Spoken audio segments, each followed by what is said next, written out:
Përshëndetje të dashur miq, unë jam Zamir. Përshëndetje, unë jam Martani. Të dashur miq, sot është një ditë e mirë sepse nesër do jetë 21 maj, dita ndërkombëtare e çajit. Kjo ditë ka filluar të shënohet në vitin 2020 dhe si vjet, Martani, është dita e 5 e ndërkombëtare e çajit. Po dhe çaji është pija e dytë më e konsumuar në botë pas... Kush është i pari? Uji, sigurisht. Jo rakia ose kafja, po është uji. Dhe prodhimi e përpunimi i çajit sigurisht përbën një burim kryesor jetese për miliona familje në vendet në zhvillim, sidomos për familjet e varfra që jetojnë në zonat e larta, dhe çaji mund të luajë një rol të rëndësishëm në zhvillimin rural, paksimin e varfërisë dhe në sigurinë ushqimore në këto vende, pra në vendet në zhvillim. Po, Kina është vendi me dëshminë më të hershme të përdorimit të çajit.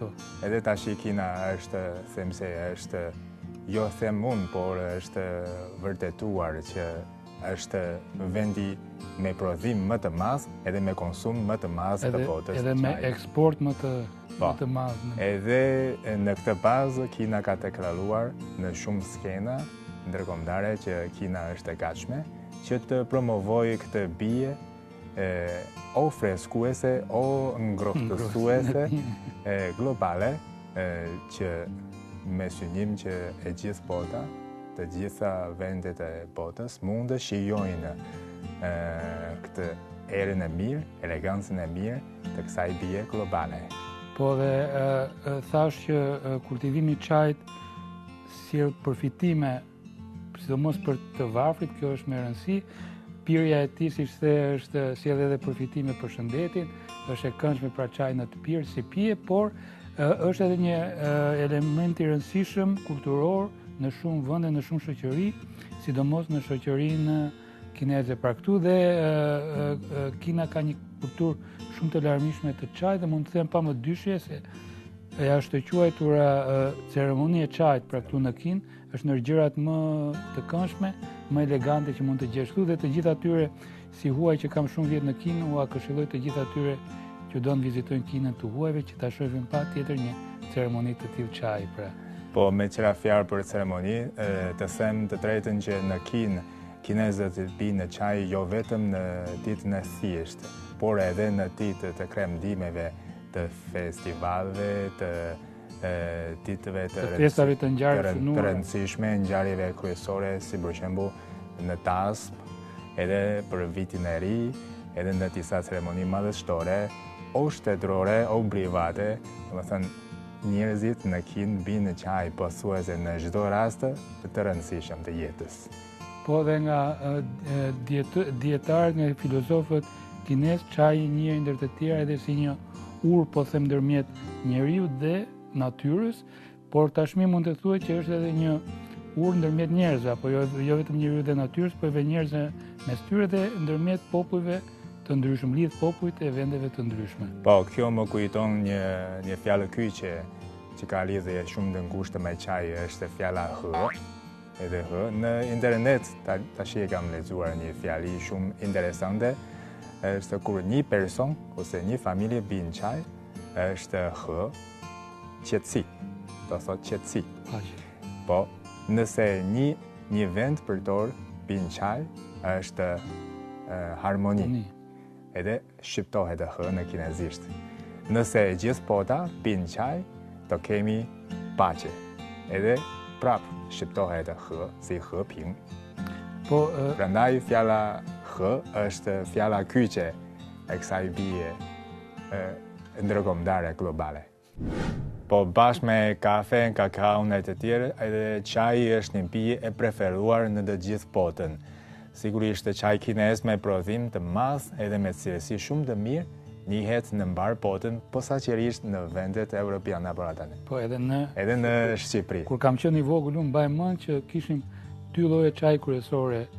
Përveç çajit vëndës, po e quajmë çaj të malit, ishte edhe çaji i zi kinez. Domethënë këto ishin dy llojet kryesore të çajit në atë kohë, po them, në vitet 70, në vitet 60, 70. Domethënë çaji kinez mund të quaj me plot gojën një ndër them ambasadorët ose përfaqësuesit e kinës, kulturës kineze, traditës kineze në Shqipëri, bashkë me shumë gjëra të tjera. Po, më pëlqen kjo fjalë ambasadori i Kinës, sepse çaji tash jo vetëm luan një rol si ndërmjetës, agent i kulturës, por edhe si ambasadori tregtar ekonomik. Si atashe.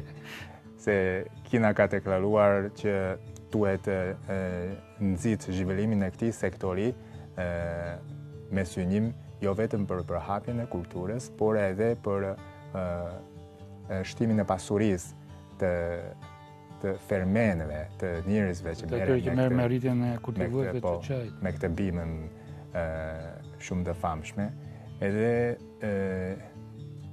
në internet është përhapur një fjali që është yin cha zhi fu, yin cha xing ye.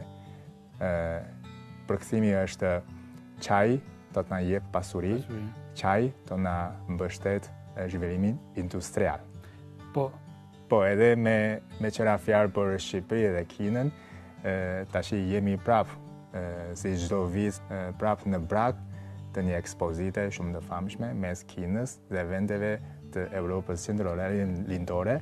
Është një shans i mirë për pasurim dhe mbështetjen e zhvillimit industrial. Po, sepse Zamir thamë që u bë i njohur çaji kinez në Shqipëri, tani edhe çaji shqiptar po bëhet i njohur në Kinë, çaji i Malit, bashkë me produkte të tjera karakteristike cilësore të Shqipërisë, me vajun e ullirit, me verën, me mjaltin, pra edhe çaji shqiptar për fat të mirë sot po njihet në Kinë fale dhe asaj veprimtarie shumë të rëndësishme që do nisë këtë javë. Në Nimbo të Kinës lindore, që është ekspozita Kinë, vendet e Evropës qendrore dhe lindore, ku merr pjesë edhe Shqipëria për shumë vjetësh, edhe tregtarë shqiptar kanë rastin për t'u paraqitur produktet e tyre tregut gjigant kinez.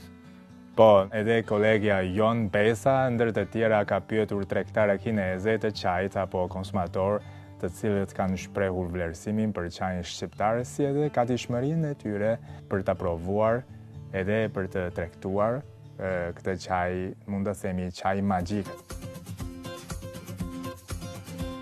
可以，愿意尝试。可以，新鲜事物嘛，可以尝试一下。也可以去尝试一下。 Duket se konsumatorët e kineze e mirëpresin shumë çajin shqiptar, por le të shikojmë çfarë mendojnë pronarët e çajtorëve. 这口味还挺独特的，就是跟我之前喝过的还是有一定的不同。我感觉还挺就是清爽的，还挺好喝的。 很清香，味道比较淡，而且没有后劲，就是很平淡的一种感觉。 Është një çaj me vërtet me vlera shumë të larta, me vlera shëndetësore, mjekësore, edhe me shije shumë të mirë. Edhe mua më vjen shumë mirë që në Kinë, që është mund ta quajmë mbretëria e çajit, pra çaji shqiptar po pëlqej dhe ka një potencial shumë të madh pra për të përhapur edhe në këtë vend, tash në mbretërinë e çajit, dhe për t'i dhënë kështu edhe një zhvillim edhe bujësi shqiptare, veçanërisht kultivuesve dhe tregtarëve të çajit. Po, çaji quhet edhe si gjethja e vogël, por ai mund të luajë një rol të madh në forcimin e shkëmbimeve ndërmjet Kinës dhe Shqipërisë, apo jo Arta? Po, patjetër, dhe besoj se do ta vazhdoj ta luaj këtë rol edhe në të ardhmen.